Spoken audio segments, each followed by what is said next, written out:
back in 1974, Reverend Sun Myung Moon gave a speech that laid out this incredibly audacious plan to completely remake the world. Seriously, it was both a diagnosis of everything he saw as wrong with humanity and a prescription for a totally new reality. So today, we're going to break down the core ideas from that pivotal speech and really explore the worldview he presented, piece by piece. Okay, let's just dive right in. We start with this central, really urgent claim. It paints a picture of a world in total crisis, and then it positions this message not as an answer, but as the only answer. And that right there, that's the hook for everything else we're about to hear. So before you can get to the solution, you've got to really dig into the problem as it was presented, right? And the speech kicks off by painting a pretty bleak picture of the human condition.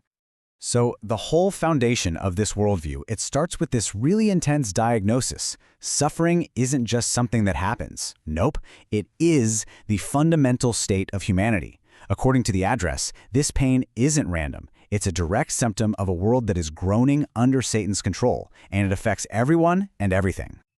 And to really hammer this point home, the speech uses America as a prime example. You know, the nation everyone sees as the pinnacle of success and wealth. The argument being made is that if even this place is secretly miserable and decaying, well, that just proves the problem is everywhere and that money and power can't fix it. So this naturally leads to the big question, right? If all the current systems, all our ways of life have failed, what's the alternative? The speech basically uses this diagnosis of global misery as the perfect launching pad for the solution it's about to offer. Okay, so the speech doesn't just leave you with all this doom and gloom, it offers up what it calls a heavenly treasure, a new, ultimate truth that's supposed to be the remedy for all the world's problems. And boom, here it is. The core of the solution is something called the divine principle. Now, this isn't presented as just another way of thinking. It's framed as a complete divine revelation, a key that unlocks and makes sense of everything else, promising to give you a crystal clear picture of the universe in a very short time. This is where it gets really interesting. When you look at the comparison being made here, the speech uses this great analogy. All other paths to truth are like this messy web of back roads and side streets. But the divine principle? It's a direct highway, a shortcut to Washington, D.C., basically. It's presented as way more efficient, more factual, and just plain better than thousands of years of human philosophy. And this new truth, it doesn't just stop there. It actually reframes, well, all of religious history. The address lays out this clear progression, like a ladder, for how humanity relates to God. You start as a servant, then you become an adopted child, and finally, you reach what it calls the completed testament age, and in this final stage, you achieve the ultimate relationship, becoming God's true children. Okay, so we've got the problem, and we've got the proposed solution. Now the speech pivots. It turns to the person who, it claims, is responsible for uncovering this new truth. The focus shifts to the personal journey of the messenger. So a huge part of this is about legitimacy. How do you prove you're the one with the answer? Well, the speech argues that you can't truly understand sorrow unless you've gone through it yourself, deeply. This is presented as the fundamental qualification for the messenger, that his authority to heal the world's pain comes directly from having endured it on a profound level. And then, the speech does something pretty bold. It puts this message and its messenger right up against some of the biggest names in religious history. It argues that unlike others who had a more regional influence, Reverend Moon's work is uniquely global. That is the first to truly bridge the East and the West.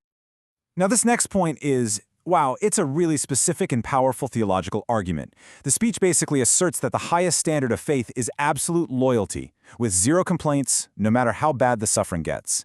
It's a standard that, it suggests, is even higher than the one Jesus displayed in his final agonizing moments.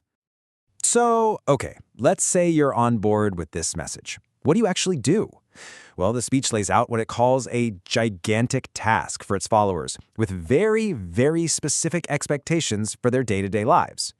And when they say mission, they mean it. This isn't a weekend hobby. It's an all-in, 24/7 commitment. The duties are intense and practical, ranging from spiritual things like fasting to hitting the streets for outreach, fundraising, and recruiting, with specific quotas to meet. And you got to understand, this isn't just about being a good follower.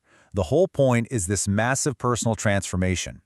The speech calls on people to become what it calls pious, A-class, children of God, a new kind of spiritual elite, even more accomplished and loyal than the saints of the past, essentially to become messianic figures themselves. All right, so this all builds to the grand finale, the endgame. If all of this works, if the followers succeed in their mission, What does that new world actually look like? This is the vision of the kingdom of heaven on earth. The end goal here is nothing less than a complete reboot of society.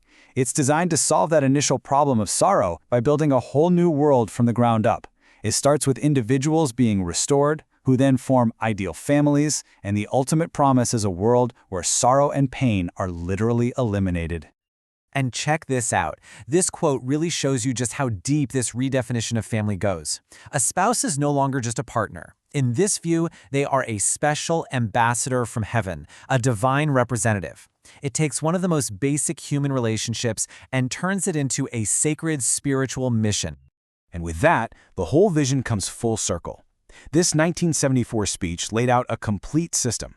A world drowning in sorrow, a single perfect truth to save it, a uniquely qualified messenger to deliver it, and a totally dedicated army of followers to make it happen.